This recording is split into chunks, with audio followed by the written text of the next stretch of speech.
का चुनाव जो है बहुत ही करीब आ चुका है। ऐसे में जितनी भी पार्टियां हैं, सभी पार्टी के जो प्रत्याशी हैं वो जोरों शोरों से लगे हैं, जनता के बीच जा रहे हैं और लोगों को जो है विकास की एक एजेंडा लेके जा रहे हैं। जैसे विकास का एजेंडा हो गया, कुछ है, लोगों को लुभाने में जुटे हुए हैं। और इस समय हमारी मौजूदगी है सलवन में, जैसे कि आप जानते हैं कि जो है सलवन जो है काफ़ी फेमस जो है कस्बा है। हम आपको बता दें कि जो है रायबरेली में अगर कोई एक जगह फेमस है तो वो सलवन है। और सलवन जो है काफ़ी चर्चा का विषय भी है, क्योंकि चाहे वो लोकसभा का चुनाव हो या विधानसभा का चुनाव हो या नगर निकाय का चुनाव हो। और आज हमारी मौजूदगी है सलवन में और हमारे साथ में कांग्रेस पार्टी से जो कैंडिडेट चुने गए हैं इस बार, वो तनवीर अहमद जी हैं। आइए हम उनसे जानते हैं कि क्या इस बार जो है चुनावी माहौल है और क्या है उनके एजेंडे हैं। जनता के बीच वो जा रहे हैं तो उनका एजेंडा क्या है, मेन मुद्दा क्या है जो जनता के बीच जा रहे हैं, तो वो क्या मुद्दा लेके जा रहे हैं, आखिर मतलब जनता को वो क्या विश्वास दिला रहे हैं। तो हमारे साथ में जो है कांग्रेस से तनवीर अहमद जी जुड़ चुके हैं। तनवीर जी, सबसे पहले आपका हमारी शो में बहुत बहुत धन्यवाद है। और हम आपसे आज ये जानने की कोशिश करेंगे कि आप जो है नगर निकाय का चुनाव बहुत ही करीब आ चुका है, आप किस नज़र से नगर निकाय के चुनाव को वो देख रहे हैं, जनता के बीच आप जा रहे हैं, तो आपका जो है मेन एजेंडा क्या है, क्या क्या मुद्दे हैं आपके जो जनता के बीच में जा रहे हैं। देखिए, नगर पंचायत चुनाव एक हफ्ते बाद वोटिंग हो रही है लगभग। तो ये स्थानीय चुनाव है, ये पार्टी सिंबल इसमें ज़्यादा महत्वपूर्ण भूमिका नहीं अदा करते, क्योंकि व्यक्तिगत संबंध जो होते हैं, क्योंकि हर आदमी ये कस्बा है, हर आदमी एक दूसरे को अच्छे तरीके से जानता है, एक दूसरे के नेचर को समझता है, बर्ताव को देखता है, कैरेक्टर को समझता है, नैतिकता को आकलन करता है। तो इसमें जैसे कि मैं कई सालों से जनता की सेवा कर रहा हूँ, चाहे तहसील रहा हो, थाना रहा हो, बिजली घर, बैंक, पोस्ट ऑफिस, किसी भी सरकारी कार्यालय में जनता का अगर कोई भी काम पड़ा, पब्लिक ने हमको याद किया तो 24/7 फ़ोन मेरा कभी स्विच ऑफ नहीं होता ना। फ़ोन हमेशा कोई फ़ोन करता तो फ़ोन उठता है, चाहे रात हो चाहे दिन, फ़ोन उठता है। उस पर काम करने की प्राथमिकता होती है कि अगर किसी ने कोई काम बताया तो उस काम को तुरंत कराया जाए। तो नगर निकाय चुनाव जब नवंबर में प्रस्तावित था, उसके बाद पोस्टपोन हुआ, उस समय मैंने अपना घोषणा पत्र भी जारी किया था। तो उसमें जो महत्वपूर्ण बिंदु है वो ये है कि सबसे पहले हमने शिक्षा की बात की, क्योंकि शिक्षा जो है वो ऐसा हथियार है, शिक्षा ऐसा हथियार है जिससे इंसान पूरी दुनिया को हिला सकता है। शिक्षित व्यक्ति अगर अपने पर आ जाए तो बड़े से बड़े काम को आसानी से कर सकता है। तो इस वजह सबसे पहले हमने शिक्षा पे जोर दी, खासकर वंचित और दुर्बल वर्ग के लोग, ऐसे वंचित दुर्बल वर्ग के लोग जो अपने बच्चों को अच्छी शिक्षा नहीं दे पा रहे थे। इसके लिए हमारी कोशिश भी कई सालों से हम आरटी एक्टिविस्ट के तौर पर भी काम किए हैं कि जो गरीब लोग हैं, गरीब बच्चे हैं, तो उनके लिए शिक्षा के लिए प्रबंध किया जाए। तो जैसे कि राइट टू एजुकेशन एक्ट 2009 ने उसमें ये व्यवस्थाएं हैं कि ऐसे बच्चे जिनके अभिभावकों की सालाना इनकम जो है 1 लाख रुपए से कम है, ऐसे बच्चों का प्राइवेट स्कूलों में फ्री दाखिला हो। तो अपने यहाँ सलोन में जो प्राइवेट स्कूल लिस्टेड हैं वो न्यू स्टैंडर्ड पब्लिक स्कूल है, SJS है, अल्फा है, सिटीजन है। तो इन प्राइवेट स्कूलों में गरीब बच्चों को दाखिला कराया जाए और उनको फ्री शिक्षा दिलवाई जाए। तो इसके लिए मैं कई वर्षों से कार्यरत भी हूँ। इस साल भी लगभग 29 बच्चों का दाखिला इस सत्र में अब तक हो चुका है। अच्छा, 29 बच्चों का जो है आपने दाखिला करवाया है इस बार? कौन से किस विद्यालय में कराया है? वो न्यू स्टैंडर्ड है, अल्फा है, SJS है, सिटीजन है। अच्छा। जो लिस्टेड स्कूल हैं लिस्टेड स्कूलों में उनका दाखिला हो चुका है, प्रक्रिया चल रही है। अब जल्द ही वो लोग बच्चे स्कूल जाना शुरू कर देंगे। तो दूसरा जो अहम बिंदु है वो ये है कि हमारे यहाँ जो सामुदायिक स्वास्थ्य केंद्र है ब्लॉक पर व्यवस्थाएं जो है ये है कि एक्सरे की व्यवस्था नहीं है, ना ही लैब है, ना ही अल्ट्रासाउंड है। तो इसके लिए जनता को जो है बाहर भागना पड़ता है, प्राइवेट में जाना पड़ता है, पैसे की मोटी रकम खर्च करनी पड़ती है। तो हमारी इससे पहले भी कोशिश रही है कि कोई जैसे मौके पर जैसे कभी डायरिया फैला हो, इस तरह कभी बीमारियां आई हो, तो हमने उस पर बढ़ चढ़ के तारतम्यता स्वास्थ्य विभाग से बनाकर लोगों को सुविधाएं उपलब्ध कराने का काम किया। तो हमारी कोशिश यही है कि जो हमारे यहाँ ब्लॉक अस्पताल है, सामुदायिक स्वास्थ्य केंद्र, वहाँ पर एक्सरे की मशीन स्थापित करवाई जाए, अल्ट्रासाउंड मशीन लगवाई जाए और लैब की व्यवस्था कराई जाए, ताकि गरीब जनता को बाहर जाकर मोटी रकम न खर्च करनी पड़े। तो इसके लिए मैं प्रयासरत हूँ। अगर मुझको ताकत मिलती है तो इसमें और मजबूती से इस दिशा में काम किया जाएगा। तीसरा जो हमारा घोषणा पत्र का जो बिंदु है वो ये है कि जो नए क्षेत्र जो विस्तार हुआ है, आपको बता देना चाहता हूँ, नगर पंचायत सलोन का इस बार विस्तार हुआ है, विस्तार के साथ चुनाव हो रहा है। तो नगर में कई ग्रामीण क्षेत्र भी शामिल किए गए हैं। सलोन देहात ग्राम सभा पूरी शामिल की गई। जैसे कुछ गांव ऐसे हैं जैसे चरमनिया, बैराना, प्रेम नगर, आशियाना नगर, हमजा नगर, इन सब जगहों पर अभी खंबे की लाइन नहीं गई है। आज भी ये लोग अंधेरे में जीवन यापन कर रहे हैं, अभी बिजली वहाँ तक नहीं पहुँच पाई। तो हमारा जो अहम उद्देश्य है वो यही है कि सब पहली प्राथमिकता यही होगी कि इन क्षेत्रों में पोल लगवाया जाए और विद्युत आपूर्ति लोगों को तक पहुँचाई जाए। उसके आगे का जो मेरा बिंदु है वो ये कि जो जर्जर कस्बे के अंदर जो आए दिन फॉल्ट होते हैं ट्रांसफार्मर में, लोड पड़ा था, गर्मी पड़ आई, लोड बढ़ने से ट्रांसफार्मर दगने लगते हैं। तो हमारी कोशिश हमेशा जारी रही कि बिजली के बारे में सलोन वासियों को कोई समस्या न हो। तो बिजली के बारे में हम बहुत सक्रिय हैं। अगर कहीं कोई फॉल्ट होता है तो हम तुरंत उसको सही करवाने की कोशिश करते हैं, कि चाहे रात का 1 बजा हो चाहे सवेरा हो। तो उसके लिए जितने भी ट्रांसफार्मर जो पुराने पड़े हैं, पुराने हो चुके हैं, मेरा प्रयास ये रहेगा कि उन ट्रांसफार्मरों की जगह नए ट्रांसफार्मर स्थापित किए जाएं, ताकि जनता को जो समस्याएं होती हैं उससे दो चार होना ना पड़े। उसके आगे का जो मेरा बिंदु है कि जैसे भी जो नए क्षेत्र शामिल किए गए हैं वो नगर के ही, मगर वो देहात में थे। परसदेपुर रोड आप चले जाइए, ऊंचा रोड चले जाइए, मानीपुर रोड चले जाइए, प्रताप रोड चले जाइए, यहाँ जल निकासी की समय मेन रोड पे जल निकासी की समस्या नहीं है। तो होता यह है कि घर का जो अपशिष्ट जल निकलता है वो रोड पर आकर मुख्य मार्ग पर जमा हो जाता है, तो उस पर गड्ढे होना शुरू हो जाते हैं। गड्ढे होने के बाद जाहिर सी बात दुर्घटना होना शुरू हो जाएगी। तो कोशिश सब यही रहेगी कि इन क्षेत्रों में जल निकासी के लिए वो समुचित प्रबंध करूँ, गहरे और कवर्ड नाला बनवाऊँ। उसके आगे का जो मेरा बिंदु है वो ये है कि जो कस्बे की जो पेयजल पाइपलाइन है जी, वो उसको बिछे हुए लगभग 45 साल हो गए हैं, क्योंकि 71 में नोटिफाई हुई टाउन एरिया, उसी समय पाइपलाइन बिछी। तो कस्बे की अधिकांश जो पाइपलाइन पेयजल पाइपलाइन है वो क्षतिग्रस्त हो चुकी है। क्षतिग्रस्त होने से क्या होता है, लाइन फट गई है, दूषित जल उसी में पहुंच जाता है। जब पहुंच जाता है तो घर घर पहुंच जाता है। दूषित जल पीने के लिए लोग बाध्य हैं, दूषित जल पीते हैं, तरीके की संक्रमित बीमारियां उनको होती हैं। तो हमारा काम ये होगा कि जो पेयजल पाइपलाइन है उसकी जगह नई पेयजल पाइपलाइन बिछाई जाए। उसके आगे का जो मेरा बिंदु है वो ये है कि जो युवा है, युवाओं के लिए हमने सोचा है कि जगह जगह पर अपने वाईफाई जोन बनवाएंगे। वाईफाई जोन, क्योंकि आज का टाइम नेटवर्किंग का है, हर आदमी एक दूसरे नेटवर्क से जुड़ा हुआ है। अगर इंटरनेट बंद कर दिया जाता तो ऐसा लगता है कि कोई चीज़ हमारी खो गई है।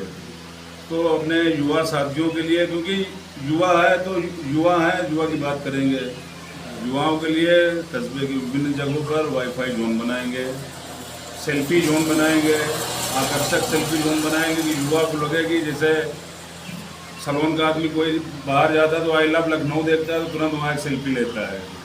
तो आई लव वैसे भी अगर बात की जाए, जैसे तनवीर जी ने बताया कि जो है हम जो है एकदम वो सलोन को जो है चमकाएंगे।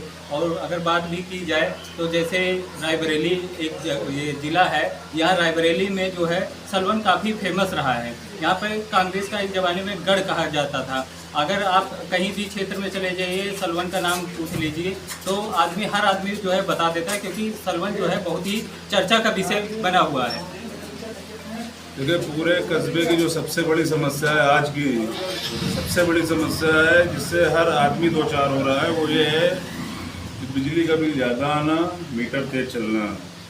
आपको लगता है कि जैसे आपने बिजली की बात की, आपको लगता है कि जो ये बिजली के बिल जो ज़्यादा आ रहे हैं, क्या इसमें कहीं आपको लग रहा है कि भ्रष्टाचार हो रहा है? बिल्कुल भ्रष्टाचार हो रहा है।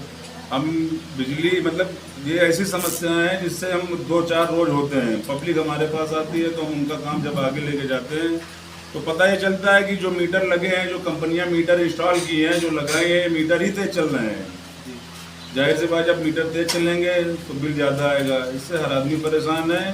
तो मेरी कोशिश है कि इसकी उच्च स्तरीय जाँच कराने का मैं काम करूँगा। अगर कोई गड़बड़ी है मीटरों में तो मीटर बदले जाएँ, ऐसे मीटर लगे जो जितना खपत हो उतना ही बताए, ज़्यादा नहीं। और मेरा दूसरा आगे का जो बिंदु है कि अब जो विधवा विकलांग जो इनके और भी जिन वर्गों के लिए कल्याणकारी योजनाएं चल रही है उन तक इन योजनाओं का लाभ नहीं पहुंच पाता है। वजह उसकी ये है कि क्योंकि अमूमन ऐसे लोग निर्धन होते हैं, निर्धन की पहुंच बहुत छोटी होती है। धनवान आदमी तो पैसे खर्च के अपनी एक्सेस कर लेता है, मगर निर्धन आदमी पहुंच नहीं पाता है सरकारी कार्यालयों में कि अपना काम करा सके।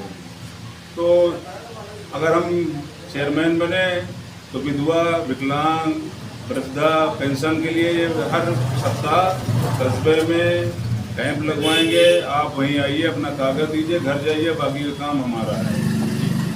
आयुष्मान कार्ड के कैंप लगेंगे। ये सारी योजनाओं, जितनी लोक कल्याणकारी योजनाएं हैं, सारी की सारी सुविधाएं आपको घर बैठे मिलेंगी, आपको कहीं भागना न पड़ेगा। और आगे की बात यह है कि जैसे अमूमन देखा जाता है सब कि जो पढ़े लिखे लोग नहीं है, जो गरीब आदमी है, कोई समस्या हुई तो आदमी सरकारी कार्यालय जाए तो वहाँ ये बात होती है कि एप्लीकेशन लिख के लाइए। अब आदमी एप्लीकेशन लिखाने जाता है किसी के पास तो कोई 200 रुपये लेता है, कोई 300 रुपये, तो अपनी सुविधा के साथ जो जितना बड़ा लेखा उतनी उसकी फीस। तो फीस के तौर पर कहीं ना कहीं गरीब आदमी की जेब ढीली होती है। तो इसके लिए मेरा काम होगा कि कस्बे के विभिन्न स्थानों पर मेरे कार्यालय होंगे, जहाँ पर ऐसे लोग आएंगे उनके लिए एप्लीकेशन लिखना होगा या आजाद निवास प्रमाण पत्र बनवाना हो, सारा काम उनका इसी कार्यालय में बैठकर एक जगह होगा। तो ये सब बुनियादी चीज़ें, जैसे अब देखा जाए कि गर्मी का दिन है, किसी की डेथ हो गई, पूरे कस्बे में कहीं पे जो है फ्रीजर नहीं है बॉडी रखने के लिए, बॉडी रखने के लिए फ्रीजर नहीं है। तो नगर पंचायत की व्यवस्था होगी कि नगर पंचायत में फ्रीजर की व्यवस्था होगी, अगर जो ज़रूरतमंद होंगे उन तक उसको पहुँचाया जाएगा। बाकी हमारे जो बुज़ुर्ग हैं, सलवन जिनके नाम से जाना जाता है, सैयद शाह नईमता शाह, उनके नाम से जो सलवन के जो एंट्री पॉइंट है वहाँ पे भव्य स्वागत द्वार उनके नाम से बनवाया जाएगा, क्योंकि सलवन की जो पहचान है कहीं ना कहीं उनके साथ जुड़ी है। तो उनके लिए, बुजुर्गों के लिए जो है, उनके सम्मान में हम जो है स्वागत द्वार बनवाएंगे। बाकी कुछ तालाब हैं सलवन से जुड़े हुए, जहाँ पर पिकनिक स्पॉट बनाने का मेरा प्लान है कि सलवन में कोई भी ऐसे ना तो पार्क है ना तो पिकनिक स्पॉट है, कुछ नहीं है। यहाँ कोई ऐसी चीज़ नहीं है जहाँ पर आदमी जो है पहुंचकर अपना टाइम पास कर सके या मनोरंजन कर सके। उसके लिए जो तालाब हैं आसपास नगर पंचायत की सीमा में, वहाँ पर जो है पिकनिक स्पॉट बनाने का काम किया जाएगा। यही सब बातें हैं जो बुनियादी चीज़ों। जाहिर सी बात है कि ये चुनाव जो है, जैसे इंसान कितने दिन से सेवा कर रहा है उस पर निर्भर है। जैसे कोई कैंडिडेट अभी आ गया निकल कर, भाई लोकतंत्र है, सबका अधिकार है, मगर जनता बहुत समझदार है। जनता जानती है कि कौन उसके काम आ सकता है, कौन उसका काम करा सकता है, कौन उसके काम आया है। तो जनता जनार्दन है, इसमें कोई दो राय नहीं। जनता जो अपना फैसला देगी वो जाहिर सी बात है योग्य उम्मीदवार को देगी, क्योंकि जनता का कहना है कि ना तो जाहिल ना तो काहिल, अब की काबिल चेयरमैन चुनेगा, काबिल चेयरमैन चुना जाएगा। अच्छा, जैसे आप जनता के बीच जा रहे हैं तो जनता जैसे जा रहे हैं तो लोगों की कुछ समस्याएं होंगी, आपको सबसे ज़्यादा कौन सी इस बार जो है समस्या ज़्यादा लग रही है? जैसे आप जनता के बीच जाते हैं, बातें करते हैं तो लोग कुछ समस्याएं बता रहे होंगे, जो सलवन की जो है सबसे मेन समस्या, सलवन की सबसे मेन समस्या, सलवन की सबसे बड़ी समस्या बिजली की है। बिजली की समस्या, बिजली का बिल ज़्यादा आना, मीटर तेज चलना, और ये ट्रांसफार्मर्स में जो फॉल्ट होते हैं वो, तो और बाकी यहाँ कोई समस्या, सफाई भी ठीक है, इसलिए क्योंकि नगर पंचायत का काम अमूमन जो चेयरमैन जो जानता है कि हम चेयरमैन बनने जा रहे हैं टाउन एरिया का, तो टाउन एरिया का झाड़ू लगवाना और परिवार रजिस्टर की नकल जारी करना, हाउस टैक्स और पानी का जो है टैक्स जमा करना, ये उसका काम है। ये तो नगर पंचायत का काम है। जी। अब चेयरमैन इतनी समय प्रशासक काल चल रहा है, वो सारे काम हो रहे हैं, झाड़ू भी लग रही, पानी भी मिल रहा, लाइट भी जल रही, स्ट्रीट लाइट भी जल रही, सब कुछ हो रहा है। क्योंकि ये चेयरमैन का काम नहीं है, नगर पंचायत का काम है। चेयरमैन का काम ये है कि जनता की सहूलियत के लिए, जनता आपको चुनती है सहूलियत के लिए, कि आप मेरा कोई काम हो, मेरा कोई काम फंसे तो आप खड़े होइए, उसको कराइए। अमूमन होता है कि जब अयोग्य आदमी चुन लिया जाता है तो ये होता है कि भैया क्या करिए, हमको कौनो सुन नहीं रहा है, अधिकारी हमारी सुनता ही नहीं। तो ये बहाना बना के जनता के कामों से हम भाग नहीं सकते। जनता के काम हमको कराने पड़ेंगे, वो आपका मैनेजमेंट है, आपका सिस्टम है कि आप कैसे उसको काम कराते हैं। तो कोशिश हमारी यही रहती है कि जो भी समस्या है, कहीं कोई भी समस्या अगर किसी ने बताया तो कोशिश ये रहती है कि तत्काल उस पर कार्रवाई की जाए। कॉन्फ्रेंस में लेकर, जैसे किसी का फ़ोन आया कि भैया लाइट इधर की जो है ट्रांसफार्मर जल गया, हमारा एक ग्रुप है सलोन की बातें जी, उस पर लगभग 2200 लोग हैं, 10 ग्रुप चलते हैं, तो हम आपको थोड़ा दिखाना चाहेंगे। जो हमारी नेटवर्किंग है, सलोन का कोई ऐसा घर ना होगा जिस घर से कोई एक न एक शख्स हमारा ग्रुप मेंबर ना हो, ये देखें जी। तो जाहिर सी बात, हमारी कोई बात है, जैसे कोई योजना आई या कुछ संदेश देना है तो हम ग्रुप में डालते हैं, वो सब तक पहुंच जाती है। जैसे आयुष्मान कार्ड कैंप, आयुष्मान भारत ऐसी योजना है कि जो आयुष्मान लाभार्थी हैं उनको 5 लाख का कैशलेस इलाज दिया जाए लिस्टेड हॉस्पिटल में। तो हमने कस्बे के विभिन्न स्थानों में लगभग हर वार्ड में कई बार आयुष्मान कार्ड कैंप लगवाए, ज़्यादा से ज़्यादा लोगों का आयुष्मान कार्ड बनवाया और उनका इलाज कराया। जाहिर सी बात है, जब हमको जानकारी थी तो हमने काम किया, हमको जानकारी नहीं होगी तो हम काम ही नहीं कर पाएंगे। तो सलोन को वही बताया ना हमने कि न जाहिल न काहिल, अभी काबिल चेयरमैन चाहिए, काबिल चेयरमैन चाहिए। तो ये थे हमारे साथ में कांग्रेस पार्टी से तनवीर अहमद जी, जिन्होंने अपने घोषणा पत्र की जो बातें हैं वो बताई। हालांकि इनके जो जितनी भी बातें हैं उन्होंने बताई कि विकास पे हम काम करेंगे, जैसे शिक्षा पे हो गया, बिजली पे हो गया, पानी की व्यवस्था होगी, और भी कुछ इनकी जो घोषणा पत्र में जो बातें हैं वो उन्होंने अपने सारे जो है बिंदु हमें वो बताए थे। अब देखना ये है कि सलवन की जनता इस बार किसे चुनती है, क्योंकि ये है जनता जनार्दन। जनता ही कुर्सी पे बैठाती है और जनता ही जो है वो कुर्सी से गिराती है। तो ये सारी चर्चाएं हैं, आगे भी हम चलेंगे और भी पार्टी के जो है जो कैंडिडेट हैं उनसे भी जो है हम बातें करेंगे और उनका भी जो है मत जानेंगे कि इस बार चुनावी माहौल क्या है और उनके जो है चुनाव में क्या एजेंडे हैं। कैमरा पर्सन योगेश के साथ दीपक सिंह, सलवन, रायबरेली।